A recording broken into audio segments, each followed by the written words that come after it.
အသွားမတော်တလန်အစားမတော်တလို့ဆိုတဲ့စကားကိုကြားဖူးမှန်တင်ပါတယ် crypto trading မှာလည်း beginner တွေအနေနဲ့မားတက်တဲ့အချက်၅ချက်ကိုဒီဗီဒီယိုမှာမျှဝေပေးပါမယ်ခင်ဗျာဒါတွေကသတိမထားမိရင်အတွေ့အကြုံရှိတဲ့သူတွေတောင်မှဖြစ်တတ်တာဆိုတော့ကိုကသိထားရင်ကိုယ့်ရဲ့ငွေတွေကိုကာကွယ်ပြီးသားဖြစ်သလိုအမြတ်တွေလည်းရှိလာမှာဆိုတော့ဘာတွေဖြစ်မလဲဆိုတာလေ့လာကြည့်ရအောင်ပါပထမဆုံးတစ်ခုကဘာမှမလေ့လာဘဲနဲ့လူများတွေပြောတဲ့အတိုင်းတွေ့ရမြင်ရ coin တွေကိုရှောက်ဝယ်တာပါcrypto မှာကကိုမသိတဲ့ project တွေကိုပတ်ဆက်ထည့်လိုက်တာကမျက်စိစုံမိတ်ပြီးတော့အလူလောက်လိုက်တာနဲ့အတူတူပါပဲဒီအတွင်းကိုဝယ်မဲ့ coin တွေရဲ့အကြောင်းကိုသေချာလေ့လာပါသူတို့ရဲ့ white paper တွေ roadmap တွေကိုသေချာကြည့်ပါပြီးတော့ app project မှာ team member တွေကဘယ်သူတွေလဲသူတို့တွေကပွင့်လင်းမြင်သာမှုရောရှိလားအရေးကလုပ်ခဲ့တဲ့ project တွေရောရှိလားရှိခဲ့တယ်ဆိုရင်ဘယ်လောက်ထိအောင်မြင်မှုရှိလဲဆိုတာကိုလေ့လာကြည့်သင့်ပါတယ်ပြီးတော့မှ app project နဲ့သိဆိုင်တဲ့ coin တွေကိုဝယ်သင့်ပါတယ်ဒုတိယတစ်ခုကဈေးအတက်အကျအရန်ကျန်းနေတဲ့အချိန်မှာအရာအဝယ်လုပ်တာကိုခဏနာဖို့လိုပါမယ်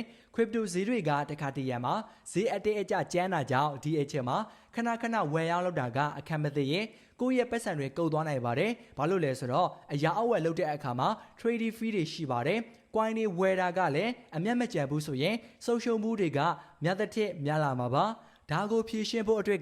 စိတ်ရှိထားပါကိုဝယ်ထားတဲ့ coin တွေကိုဘယ်ဈေးရောက်ရင်ရောက်မယ်ဘယ်ဈေးရောက်ရင်ပြန်ဝယ်မယ်ဆိုတာကိုသေသေးချာချာသတ်မှတ်ထားပါ Bitcoin ဆိုရင်တစ်နှစ်ပြီးတစ်နှစ်သူ့ရဲ့ဈေးက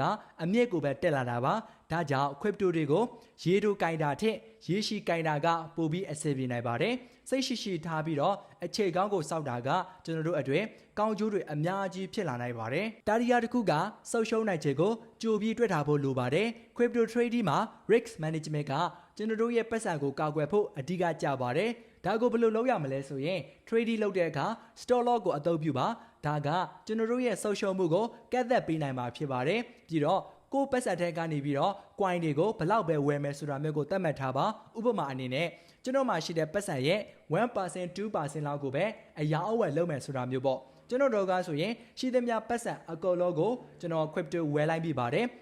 ်အရေးတကြီးငွေလိုတဲ့အချိန်မှာအဲ့ဒီဝယ်ထားတဲ့ coin တွေကိုကျွန်တော်ကထုတ်ရောင်းလိုက်ရပါတယ်ဒါကြောင့်မလူလား app နဲ့ကျွန်တော်မှာsocial မှုတွေကအ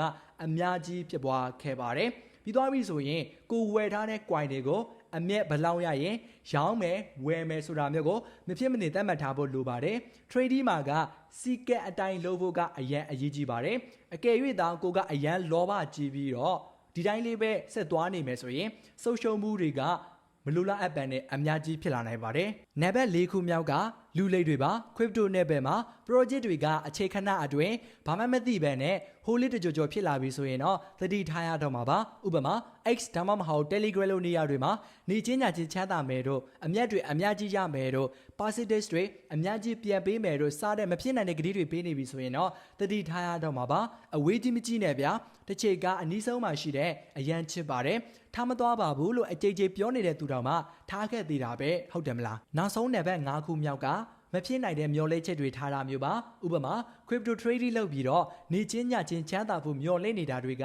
ရန်ကပြဆန်လောပါတယ်ကိုမျော်လင့်ထားတဲ့အတိုင်းအကယ်၍မဖြစ်လာဘူးဆိုရင်အဲ့ဒါကိုစိတ်ပြေလာပြီးတော့စုပ်ပြက်ချက်အမားတွေချတတ်တာကိုသတိထားရမှာပါဒါတွေမဖြစ်အောင်ဘယ်လိုလုပ်ရမလဲဆိုရင်ရေရှည်အကျိုးအမြတ်ဖြစ်နိုင်မဲ့ coin တွေကိုဦးစားပေးပြီးဝယ်ပါဥပမာ market cap ကြီးတဲ့ top 10 list ထဲမှာပါတဲ့ crypto လိုမျိုးပေါ့အဲ့ဒီ coin တွေကိုသာခွဲပြီးတော့ဝယ်ထားမယ်ဆိုရင်အဆင်ပြေနိုင်ပါတယ်ဒါပေမဲ့ crypto ရဲ့သဘောတဘာဝအရာဈေးအတဲအကျဖြစ်တာကိုတော့စိတ်ရှိလေးရှိစောင့်ဖို့တော့လိုအပ်ပါလိမ့်မယ်တည်ငြိမ်တဲ့အကျိုးမြတ်ကရေရှည်မှာတန်ဖိုးပိုရှိပါတယ်အကျေးချုပ်ပြောရမယ်ဆိုရင်တွေ့ရမြင်ရ coin တွေကိုရှောက်မဝယ်ပါနဲ့တေချာနဲ့ coin တွေဝယ်ပြီးတော့ရေရှည်ကိုင်နိုင်အောင်စူးစမ်းပါစိတ်မလောပါနဲ့စိတ်ရှိပါအခြေကောင်းကိုစောက်ပါအမြတ်ကိုတေချာသတ်မှတ်ထားပြီးတော့သတ်မှတ်ထားတဲ့အတိုင်းတေချာဖြစ်အောင်ရောက်ပါဒီအချက်တွေကိုသိထားမယ်ဆိုရင်ကျွန်တော်တို့ရဲ့ crypto trading ခရီးကပို့ပြီးတော့အောင်မြင်လာမှာဖြစ်ပါတယ်ဒီဗီဒီယိုမှာပါဝင်တဲ့အကြောင်းအရာတွေက